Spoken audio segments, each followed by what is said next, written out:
여러분, 지금 대한민국 주식시장에 정말 놀라운 일이 벌어지고 있습니다. 코스피가 5천을 넘어섰고 얼마 전에는 코스닥이 갑자기 급등했어요. 이게 단순한 상승이 아니라 한국 증시의 판 자체가 바뀌고 있다는 신호거든요. 오늘은 지금 이 순간 여러분이 왜 주식 투자를 시작해야 하는지, 그리고 어떻게 접근해야 하는지 자세히 말씀드릴게요. 많은 분들이 이렇게 생각하세요. 이미 너무 많이 올랐는데 지금 들어가면 늦은 거 아니야? 아닙니다. 지금도 전혀 늦지 않았어요. 왜냐하면 대부분의 사람들은 운이 자기를 피해간다고 생각하거든요. 복권 사서 당첨된 적이 몇 번이나 되겠어요? 축구 경기에서 내가 응원하는 팀은 항상 진다고 느끼잖아요. 그래서 나는 또 손해보는 거 아닐까 하는 불안감을 가지게 되는 거예요. 하지만 지금은 예측이나 전망보다 행동과 실행이 훨씬 중요한 시기입니다. 실제로 주식 투자를 처음 시작한 한 분의 사례를 보면요. 아무것도 모르는 상태에서 그냥 계좌를 만들고 한 주를 샀대요. ETF 한 주요 그렇게 시작했는데 지금 총 수익금이 180만 원이 됐어요. 어떻게 된 거냐고요? 이분은 처음에 코스피 ETF 하나, 코스닥 ETF 2개, 그리고 개별 종목 4개를 샀습니다. 처음에는 코스피가 쭉쭉 올라가는데 코스닥은 좀 천천히 움직이더래요. 그래서 더 살 걸 하고 아쉬워했는데 저번 주부터 코스닥이 갑자기 오르기 시작한 거죠. 기대하지 않았던 곳이 올라가니까 기분이 어떻냐고 물어봤더니 더 살 걸 이라고 하더라고요. 이 사례가 주는 교훈이 뭘까요? 투자는 축구와 같다는 겁니다. 축구를 배울 때 책부터 보고 공부부터 하지 않잖아요. 일단 공을 가지고 뛰어다니면서 배우는 거예요. 투자도 마찬가지예요. 처음부터 거창하게 준비하고 이론부터 완벽하게 공부하려고 하면 결국 포기하게 돼요. 테니스를 친다고 하면서 먼저 책을 사고 옷을 사고 라켓을 사고 모든 장비를 다 준비한 다음에 이제 레슨 들을까 하다가 결국 시작도 못하는 사람들 있잖아요. 그래서 제가 드리고 싶은 조언은 일단 시작하세요. 시작하면서 궁금한 게 생기면 그때 찾아보고 책도 사보고 공부하는 거예요. 완벽하게 준비하려고 기다리다가는 기회를 놓칠 수 있어요. 그런데 어제 코스닥이 급등한 이유가 굉장히 중요합니다. 단순해요. 이재명 대통령과 민주당에서 코스닥을 활성화시키겠다고 말했거든요. 그 한마디에 바로 올랐어요. 왜 이게 중요하냐면요.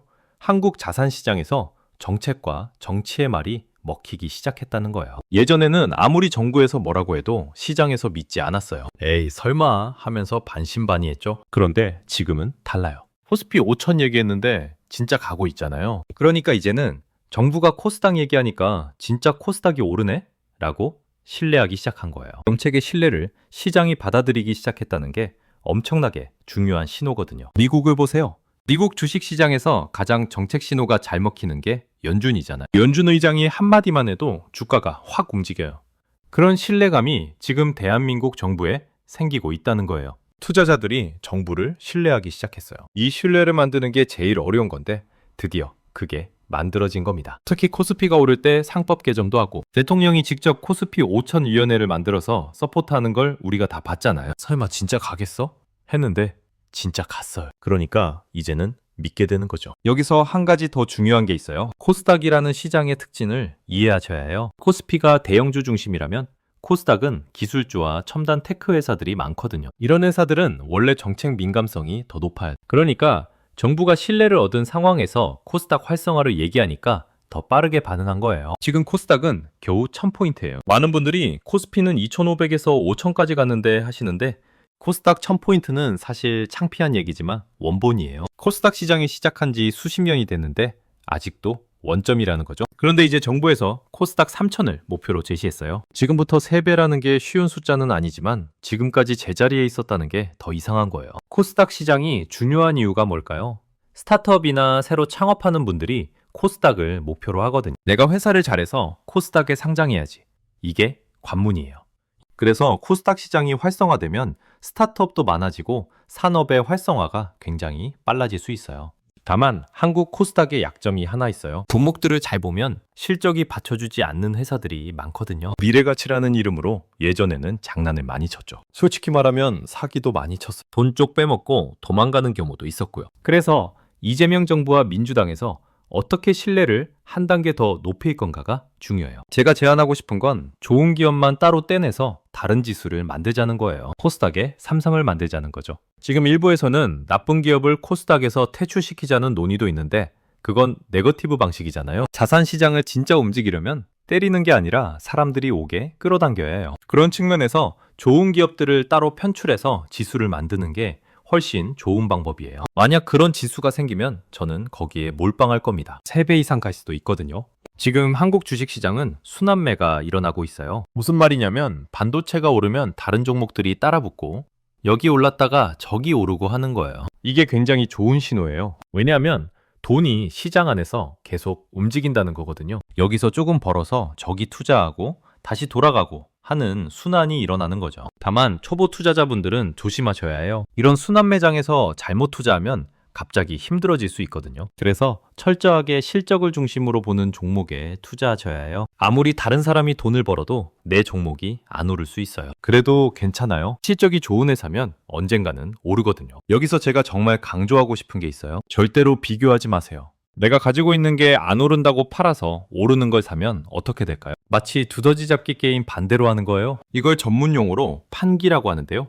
팔기만 반복하는 거죠. 상기로 돈 번 사람은 본 적이 없어요. 불안할 때마다 기본으로 돌아오세요. 실적에 집중하고 기다리는 투자를 하고 절대로 다른 사람과 비교하지 마세요. 이게 제일 중요해요. 내가 100원을 벌었는데 옆 사람이 110원 벌었다고 해서 배 아파하면 안 돼요. 너무 메뚜기처럼 저기는 어디래? 누가 더 벌었대? 하면서 뛰어다니다 보면 결국 타깃을 못 맞추게 돼요. 투자는 장기적으로 하려면 절대 수익을 추구해야지 상대 수익을 추구하면 안 됩니다. 우리는 펀드 매니저가 아니에요. 펀드 매니저는 수익률 경쟁을 해야 하지만 개인 투자자는 절대 수익을 추구하는 거예요. 재밌는 얘기가 있는데요. 수익률을 비교했을 때 제일 좋은 사람들이 누군지 아세요? 사망한 분들이래요. 왜냐하면 아무것도 안 건드리고 그냥 놔뒀으니까요. 건설회사에서 일했던 분이 그러더라고요. 주식으로 돈 번 사람들의 공통점이 중동에 출장 갔다 온 사람들이래요. 3년 동안 중동에 있다 오면 주식 계좌가 대박이 나 있대요. 왜냐하면 볼 수가 없으니까 그냥 놔둔 거죠. 고속도로에서 막 차선 바꾸는 사람보다 그냥 한 차선에서 가는 사람이 제일 빨리 도착하는 것과 같은 이치예요. 실적을 볼 때는 그 회사의 실적만 보세요. 애널리스트 리포트를 보면 전망도 나오니까 전망의 실적이 어떻게 반영되는지도 확인하시고요. 단순하게 매출이 증가하는 것뿐만 아니라 이익이 증가한 원인에 대해서도 고민하셔야 해요. 왜 이 회사의 매출이 증가할까? 그게 뚜렷하고 명확해야 신뢰감이 생기는 거죠. 어제 또 중요한 뉴스가 하나 나왔어요. 국민연금이 국내 주식 비중을 늘리기로 했습니다. 이게 왜 엄청나게 중요하냐면요. 그동안 국민연금은 계속 한국 주식 비중을 축소만 해왔거든요. 이게 코리아 디스카운트의 가장 큰 원인이었어요. 제가 애널리스트로 일할 때 뉴욕 월스트리트에 가서 펀드 매니저를 만나서 한국 주식을 세일즈하러 갔어요. 그런데 그분이 웃으면서 뭐라고 했는지 아세요? 야, 너네 한국 주식이 왜 디스카운트 되는지 알아? 그거 남북 문제가 아니야. 너네가 안 사는데 왜 우리 보고 사라고 해? 이거였어요. 가장 한국 사정을 잘 아는 한국인들끼리도 못 믿는데 외국인 보고 믿으라고 하니까 황당한 거죠. 그런데 이제 큰 방향성을 전환한 겁니다. 이게 공기가 바뀌는 거예요. 그동안 연금 측에서는 이런 논리를 폈어요. 우리가 한국 주식을 많이 사면 어떻게 돼? 연금은 곧 고갈되는데 그럼 받는 것보다 주는 돈이 많아지는 시점이 곧 오잖아. 그럼 팔아야 되는데 연금이 팔기 시작하면 주식이 폭락하고 그럼 더 많이 팔아야 되고 악순환이 생기잖아. 이런 핑계로 계속 한국 주식 비중을 줄여온 거예요. 그런데 이재명 대통령이 이 본질을 딱 짚었어. 생각해보니까 말이 안 되는데? 우리가 사서 올리면 되잖아. 올라가면 고갈 시점도 더 늘어나는 거고 팔아야 되는 기간이 무서워서 아무것도 안 사고 있으면 뭐해? 이렇게 얘기한 거죠. 사실 연금의 주식 투자 비중은 국민이 동의해야 하는 민감한 문제예요. 그런데 윤석열 정부 때는 국민 동의 없이 연금기금운용본부에서 알아서 계속 낮춘다고 발표했거든요. 국민 재산인데 말이죠. 그런데 이번 정부에서 드디어 방향을 바꾼 겁니다. 지금은 투자해놓은 종목들이 많이 올라서 자기네들이 설정한 라인을 넘어버렸어요. 그 상황에서 우리 규정대로 하겠습니다 하면 갑자기 팔아야 되잖아요. 말도 안 되죠.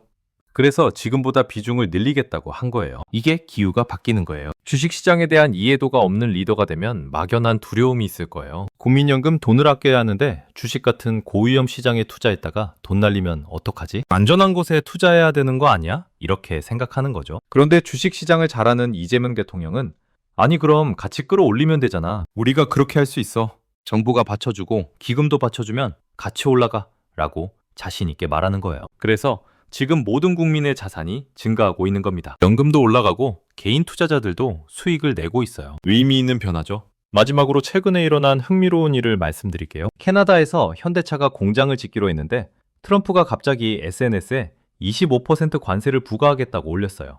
이게 연관된 얘기거든요. 트럼프는 캐나다한테 화가 난 거예요. 내가 캐나다를 때리려고 하는데 한국이 거기 가서 자동차 공장을 지어주면 효과가 없잖아.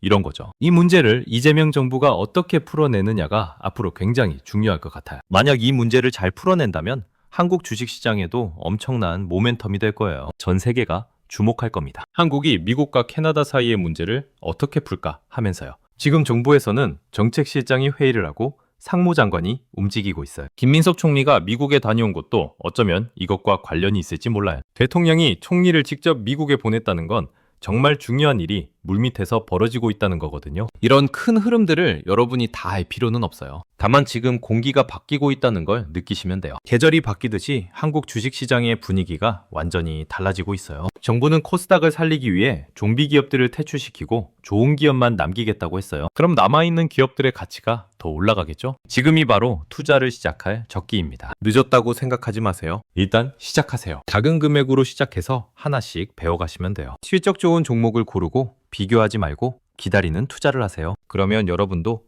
충분히 이 흐름에 올라탈 수 있습니다. 한국 주식시장은 지금 새로운 시대를 맞이하고 있어요. 정부의 정책을 시장이 신뢰하기 시작했고 국민연금도 방향을 바꿨고 코스닥도 살아나고 있어요. 이 모든 변화가 여러분에게 기회가 될 겁니다. 두려워하지 말고 공부만 하려고 하지 말고 지금 바로 행동하세요. 여러분의 성공적인 투자를 응원합니다.